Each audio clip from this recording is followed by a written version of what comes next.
हे what's up guys, welcome back once again. दोस्तों, आज की कहानी जो एक्सप्लेन करने जा रहे हैं वो हमारी करी गई कहानी का पार्ट 2 है, जिसके आगे की स्टोरी अब हम इस पार्ट में देखने जा रहे हैं।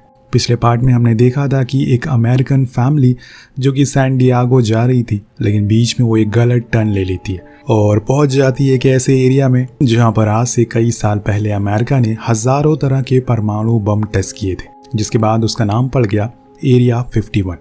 अब उसी एरिया में हम कुछ साइंटिस्ट को देखते हैं जिन्हें रिसर्च के लिए भेजा गया है वहां पर, ताकि वो पता लगा सकें कि आखिर अभी के समय पर वहां पर क्या हालात है। एक रिसर्चर अपनी टीम मेंबर से कांटेक्ट करता है जो कि माइन में था।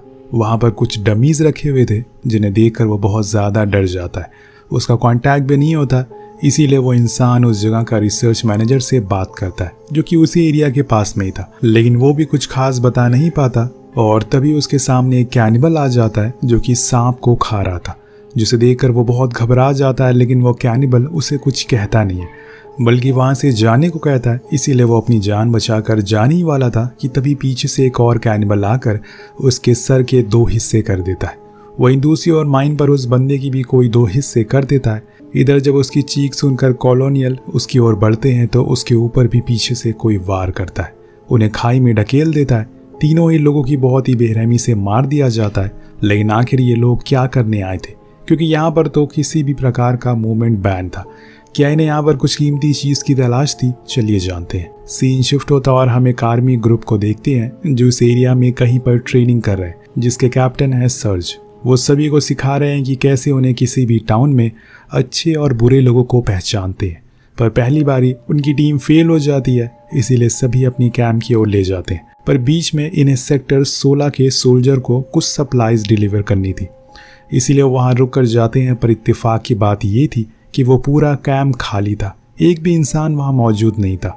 सोल्जर को वहां पर एक खुफिया गेट भी मिलता है जिसके अंदर से कुछ वायर्स जा रही थी, लेकिन वो उसके अंदर जाते नहीं है। इसी दौरान सर्च देखते हैं कि शायद ऊपर से कोई उन्हें रोशनी दे रहा है, क्योंकि वहां पर एक फ्लैश आ रही थी। मे भी वहां पर किसी को मदद की जरूरत हो, इसीलिए वो नेपोलियन और एम्बर को वहीं कैंप पर छोड़कर अपने बचे हुए साथियों को लेकर ऊपर की ओर निकल जाते हैं उन लोगों की मदद के लिए। लेकिन क्या उन्होंने इन दोनों को यहाँ पर छोड़कर गलती तो नहीं कर दी, या फिर वो खुद ऊपर जाकर बहुत बड़ी गलती तो नहीं कर रहे? जब ये सभी आगे बढ़ रहे होते हैं तभी इनका एक साथी एक बड़े से गड्ढे में गिर जाता है, जिससे कि उसे काफ़ी चोट आती है और इस कारण वो इनके साथ आगे नहीं जा सकता। इसीलिए कैप्टन उसे वापस कैंप में लौट जाने को कहते हैं। उधर नेपोलियन खड़े खड़े थक जाता है, इसीलिए वो वॉशरूम चला जाता है। लेकिन वहाँ उसे बहुत ही कुछ अजीब महसूस हो रहा था कि तभी कोई हाथ उसे नीचे से खींचने लगता है, जिससे डर कर वो बाहर आ जाता है और चिल्लाना शुरू कर देता है। एम्बर ये देखकर फौरन उसके पास पहुँचती है और क्या हुआ पूछती है, तो वो उसे टॉयलेट के पास लेकर जाता है, जहाँ पहले तो उसे कुछ दिखाई नहीं देता। लेकिन जब वो करीब जाती है तो उसके अंदर एक आदमी मिलता है। जी हाँ, एक जिंदा आदमी जिसे किसी ने उस टॉयलेट के कबोर्ड में डाल दिया था। वो उस फौरन बाहर निकालता और ये कोई और नहीं बल्कि वही रिसर्च टीम का बंदा होता है जिसे किसी ने बहुत बुरी तरह से मारा था और फिर उसे ऐसे ही बंद करके चला गया। अब वो दोनों उसे पूछते हैं कि आखिर तुम्हारे साथ हुआ क्या था। वो ज़्यादा कुछ तो नहीं कहता, लेकिन हाँ उनसे इतना ज़रूर बोलता है कि वो लोग यहीं कहीं आसपास हैं। उसके ये आखिरी शब्द होते हैं, क्योंकि उसके बाद ही उसकी मौत हो जाती है। ये सुनकर दोनों बहुत डर जाते हैं, क्योंकि वो अकेले हैं और उन्हें फौरन कैप्टन को कांटेक्ट करना होगा। इतने में उन्हें वहाँ कुछ जलने की स्मेल आती है। जब वो बाहर आते हैं तो देखते हैं कि किसी ने उनकी कार को जला दिया है। फौरन दोनों अपने हथियार को लेने के लिए दौड़ते हैं, पर वो भी गायब था। अब तो पानी सर से ऊपर जा चुका है, इसीलिए एम्बर कहती है कि हमें जितनी जल्दी हो सके ये कैंप छोड़ना होगा। क्या तुमने सुना नहीं? वो आदमी मरते हुए कह रहा था कि वो लोग यहीं आसपास हैं। लेकिन नेपोलियन ऐसे बिना कैप्टन के ऑर्डर के वहां से नहीं जा सकता, इसीलिए वो पहले उसे कांटेक्ट करने की कोशिश करता है। पर एम्बर अब नहीं रुकने वाली। वो अकेले ही जाने लगती है, पर दोस्तों कुछ ही दूर चलने पर उसके ऊपर एक कैनिबल हमला कर देता है। हालांकि वो उसे बच तो जाती है, लेकिन वो फिर भी उसे नहीं छोड़ता। इसी दौरान दूर से निक उस पर गोली चला देता है। ये वही था जो कि गड्ढे में गिर गया था और कैंप वापस लौट आ रहा था। अब गोली से डरकर वो कैनिबल वहां से भाग जाता है और जाकर एक छोटे से होल में छुप जाता है। नेपोलियन भी फौरन भागते हुए एम्बर के पास आता है। इधर से निक भी आता है, लेकिन वो देख नहीं पाते और उसी जगह पैर रख देते हैं जहाँ पर वो होल था, जिसकी वजह से वो उसे उसके अंदर खींचना शुरू कर देता। हालांकि एम्बर और नेपोलियन उसे बाहर निकालने की बहुत कोशिश करते हैं, लेकिन वो कैनिबल अंदर ही उसके शरीर को खाए जा रहा था और पूरी ताकत से उसे अंदर ले जाता है। ये लोग बस देखते ही रह जाते हैं, पर इससे भयानक मंजर और क्या होगा। दोनों ही सदमे में आ जाते हैं। उन्हें खुद नहीं पता कि आखिर ये लोग कौन है। क्या ये सच में इंसान है जो इंसानों को ही खाते हैं? वहीं दूसरी ओर कैप्टन और उसकी टीम को उस बंदे की लाश मिलती है जो कुछ दिन पहले यहाँ पर आई हुई रिसर्च टीम का हेड, जिसे उसे कैनिबल ने बुरी तरह से मारा हुआ था। पर उन सभी को लग रहा है कि शायद वो ऊपर से खाई से गिरने की वजह से हुआ है, लेकिन ऐसा नहीं था। उसे उन्होंने ही मारा था। पर कैप्टन सभी को ऑर्डर देते हैं कि सभी लोग अब अलर्ट हो जाओ, जो कोई भी दिखे उसे शूट कर देना। लेकिन तभी सबसे पीछे वाले सोल्जर पर पीछे से हमला होता है, जिसमें वो बच तो जाता है, लेकिन इसी चीज़ की वजह से वहाँ पर अफरा तफरी मच जाती है। वो कैनिबल भी उनके सामने ही था, इसीलिए वो लोग उस पर गोली चलाना शुरू करते हैं। पर इतनी आसानी से तो वो नहीं मरेगा। फिर भी वो गोलियाँ चलाते रहते हैं कि तभी उनके सामने गलती से कैप्टन आ जाते हैं, जिन्हें वो गोलियां लग जाती है और वो वहीं मारे जाते हैं। इतने में वहां पर एम्बर और नेपोलियन भी पहुंच गए थे। वो कैप्टन की ऐसी हालत को देखकर उन्हें सब कुछ बताते हैं कि अभी नीचे क्या हुआ। ज़रूर उन्हें कोई ना कोई मारना चाहता है, इसीलिए हमें नीचे जाना होगा। पर सभी डिसाइड करते हैं कि वो कैप्टन की बॉडी को भी नीचे लेकर जाएंगे, इसीलिए वो लोग उसे लेकर आगे बढ़ते हैं। पर अब उनके सामने एक खाई थी, जिसको पार करने के लिए उन्हें नीचे रस्सी से जाना होगा और साथ में कैप्टन को भी ले जाना होगा।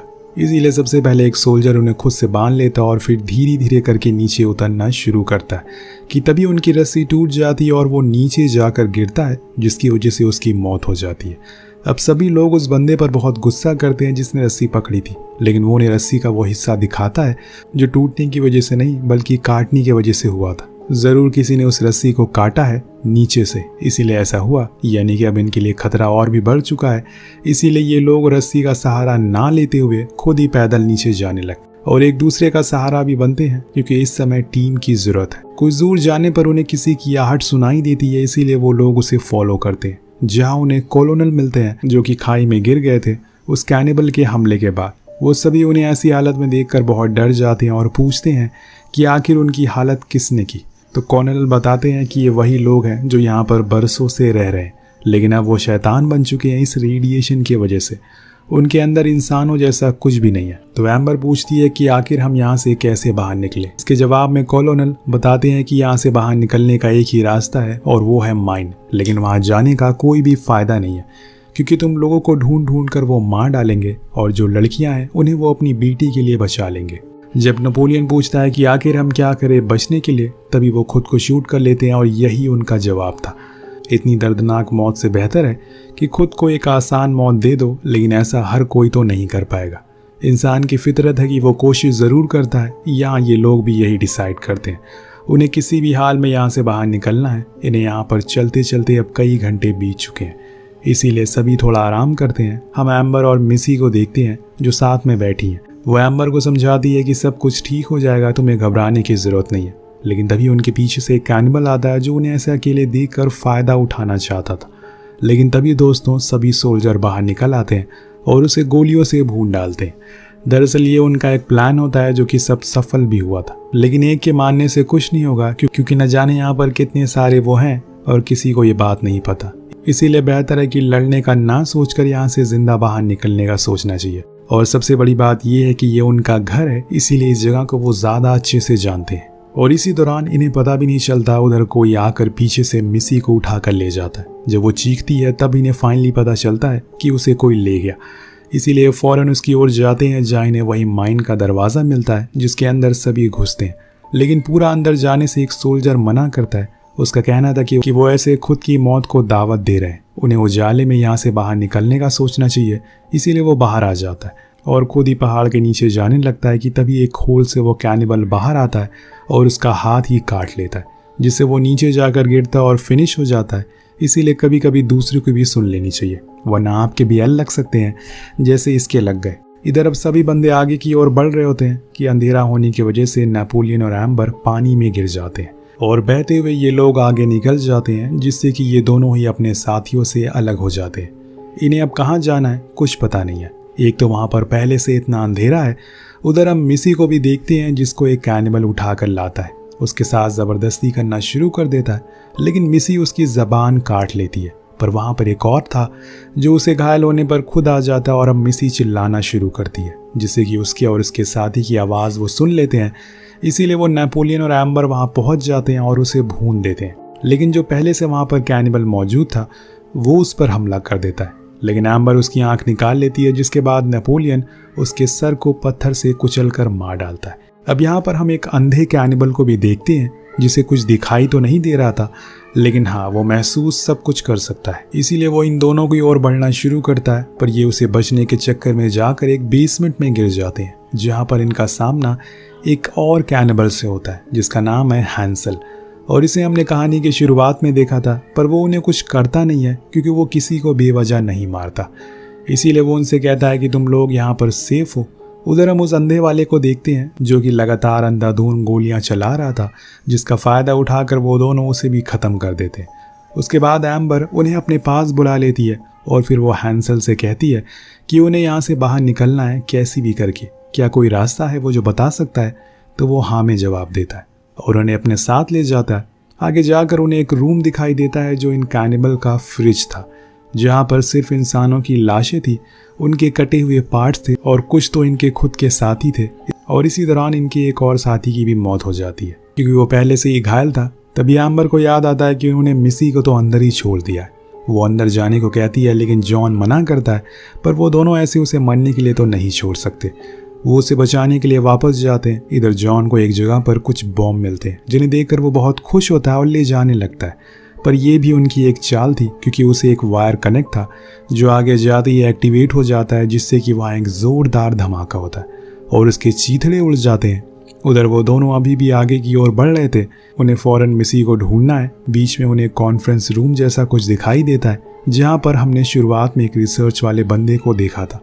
वहाँ पर बहुत से डमी रखे हुए थे। उन्हीं में से एक कैनिबल होता है जो इन पर अचानक से हमला करता है, लेकिन सही मौके पर वो उसे मार गिराते हैं और फिर उन्हें कुछ ही दूरी पर जाकर मिसी भी मिल जाती है जिन्हें इन लोगों ने बांध कर रखा हुआ था। पर वो दोनों फौरन उसे खोलते हैं और ले जाने लगते हैं, लेकिन इतनी आसानी से नहीं। अब इनका सामना होता है सबसे खतरनाक कैनिबल से जो इन तीनों पर भारी पड़ता है। वो सबसे पहले तो नेपोलियन को घायल करता है। मिसी तो पहले से ही चोटिल थी, इसीलिए वो एम्बर को पकड़ लेता है और उसे दीवार पर लटका देता है, लेकिन इतने में पीछे से नेपोलियन आकर उसके अंदर सरिया घुसा देता। उधर एम्बर उसके सर में छेद करके उसके दिमाग को ही बाहर निकाल लेती है। मतलब जैसे कैनिबल सबको मारते हैं, आज उनके साथ वैसा ही हुआ। सभी चैन की सांस लेते हैं कि वो मर गया, पर जाते जाते भी वो मिसी का पैर पकड़ लेता है। तो इस बारी नेपोलियन उसके मुंह में बंदूक घुसा देता है, जिससे वो फाइनली मारा जाता है। ये तीनों वहाँ से बाहर आ जाते हैं, जहाँ हमें बताया जाता है कि यूएस आर्मी ने जितनी भी सोल्जर मारे गए उनके बारे में कभी किसी को कुछ नहीं बताया, बस ये कह दिया कि वो एब्सेंट थे। या हमें ये भी तो नहीं दिखाया गया कि क्या ये तीनों सच में बाहर निकल गए, क्योंकि माइन से बाहर जाने पर भी तो इन्हें कुछ दूर चलना पड़ेगा। शायद ये किसी का शिकार हो गए होंगे, कुछ भी हो सकता है। पर इन सब के बावजूद अभी भी सेक्टर 16 के बारे में किसी को कुछ नहीं पता।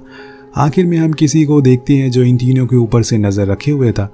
आखिर वो कौन है? क्या वो भी कैनिबल की फैमिली का है या फिर कोई और कैरेक्टर है? ये सब हमें पार्ट 3 में देखने को मिलेगा। मिलते हैं अगली वीडियो में। Thank you so much watching. Peace out.